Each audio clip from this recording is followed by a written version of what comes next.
Lichdragon Fortissax is kind of in this moment rescuing a little bit of his former glory, his former authority and power, and kind of channeling that in the fight. Hey music friends, this is Davi Vasc, I'm a music composer for games, and today we're finally back to listening to some Elden Ring music, and today we're gonna listen to and talk about the track called Lichdragon Fortissax. At least I think that's how you pronounce it.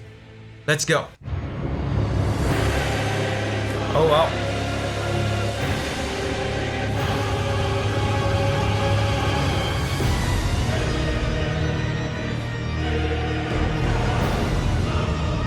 Oh, sounds...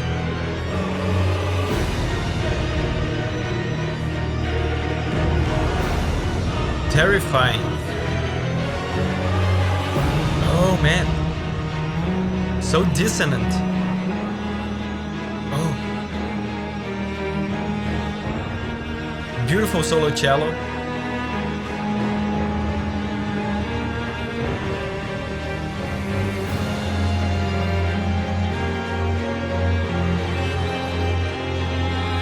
Oh, it's a duet now.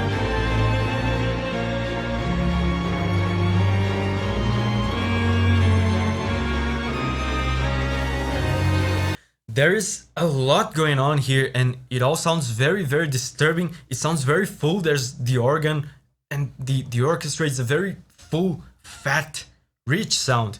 And here at the beginning, there were some, you know, usual stuff for Souls music, very disturbing chords. But as it goes on,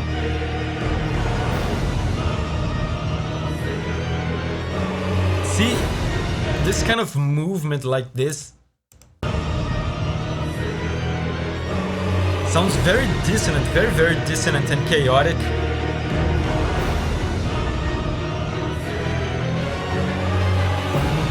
Feels very disgusting.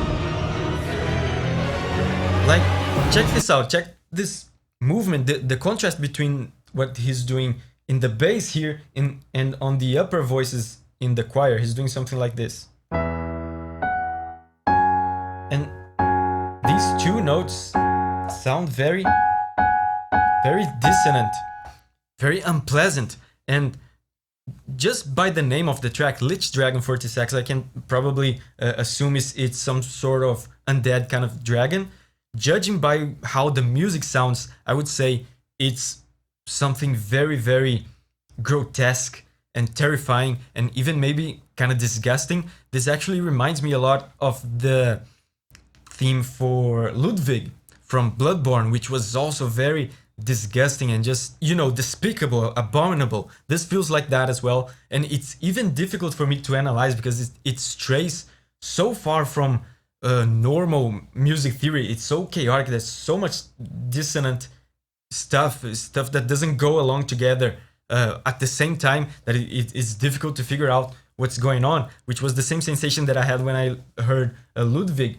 And I have actually a lot of admiration for this kind of music, because it's very, very difficult to make music like this that is so unharmonic and so chaotic and dissonant, while at the same time making it sound good and professional. There's always the danger of, you know, going too far away from music theory convention, that it just starts to sound like bad music, which of course is not the case here, because he's doing it very masterfully. But yeah, it's a very difficult thing to do.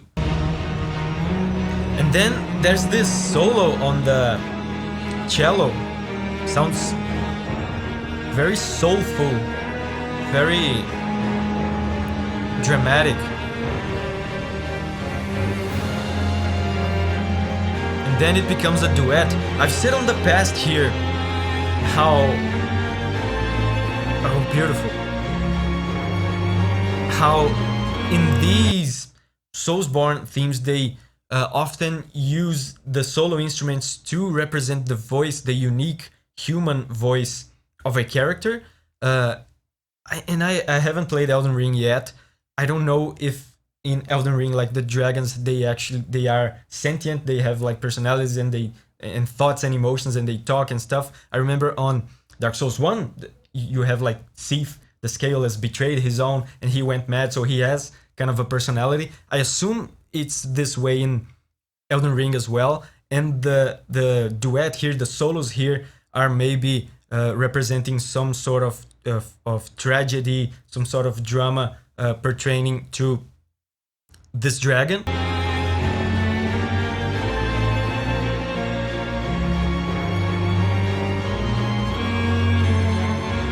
So beautiful. Oh.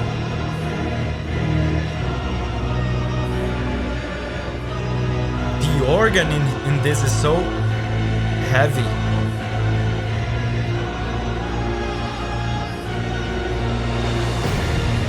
Oh. Okay.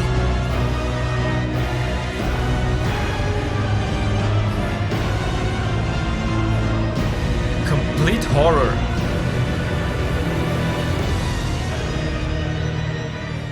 Oh, and the organ. Oh, and again, the kind of dysmorphism and grotesque.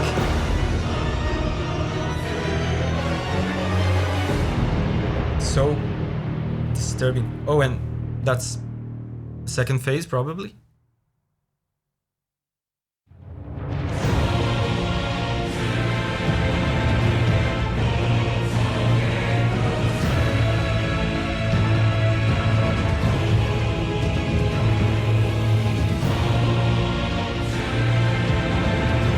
Okay.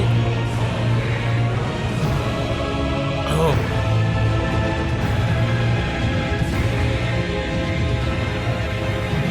Okay, so still very much terrifying, but there's a clear change in the emotions presented here. This sounds much less grotesque and disgusting, and a lot more imposing and intimidating. It sounds like a display of power. It sounds more coordinated and harmonious. There's even some happy chords here that give me a sense of awe, a sense of wonder and of power.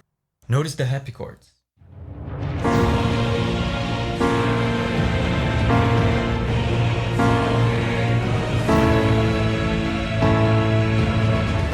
Glorious.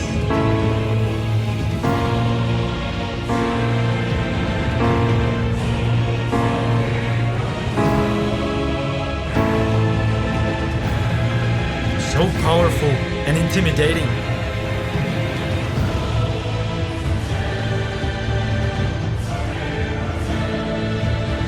And this is interesting. Oh.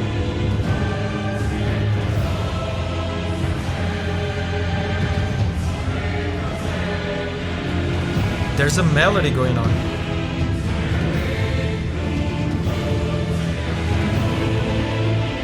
Oh.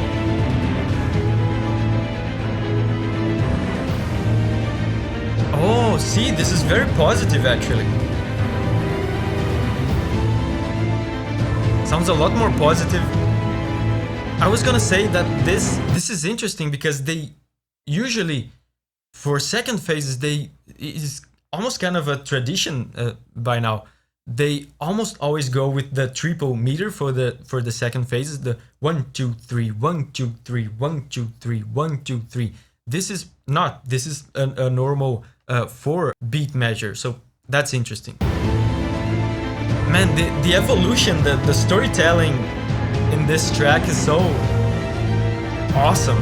He went from something so dysmorphic to something so glorious. Oh.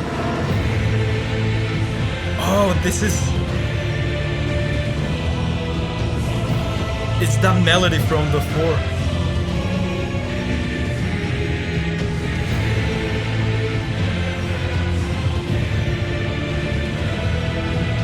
Oh, man.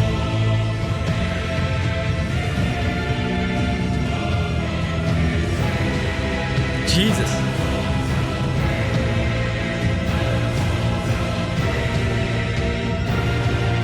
This section here was amazing, and it's very interesting to see in this song here many elements of what we know as soulsborne music. Early on, there was the kind of grotesque, disturbing element that we can find in games like Bloodborne, for example. And now in this section here, this section sounded to me very much like Elden Ring music. And if you have watched any of my other videos about Elden Ring music, you know that I think Elden Ring music sounds different from other Soulsborne music in the sense that it sounds a bit more positive, a bit more heroic. It allows itself to go a little bit more in that direction of heroism and majesty, and a little bit more positive, and that creates more variety for it, which is cool. And this chord progression from this melody that we just heard, I would never ever imagine in a million years that we would hear such a catchy, kind of mainstream and almost pop. I would almost call that a pop chord progression in a Souls game. I'm gonna show you, check this out.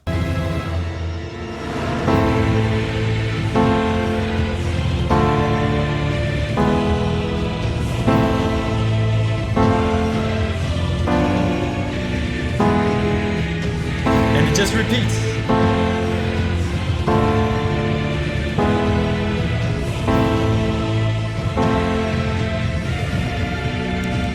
It sounds very, very cyclical, repeatable, loopable, and very, very pop, very catchy, and kind of has a mainstream kind of feel to it, which is something that we noticed. Remember, on the first video that we did on Elden Ring, we noticed that right away on the title screen theme. Very cool. Okay, moving on.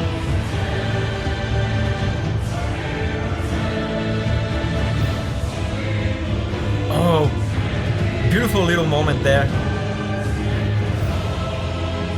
Still very glorious and heroic. This, oh, this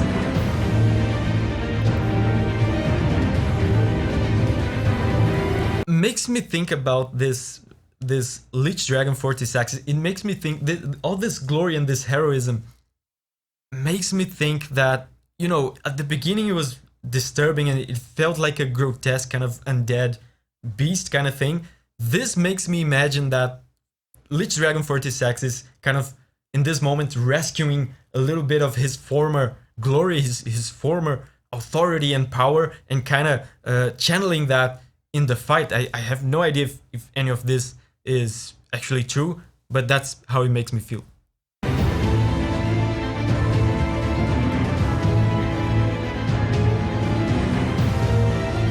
The organ in this track, so full. Oh, and the melody here again.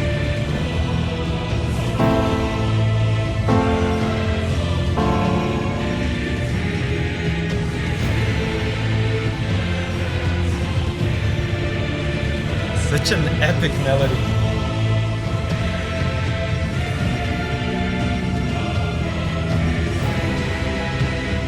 Oh, it's about to end, I think.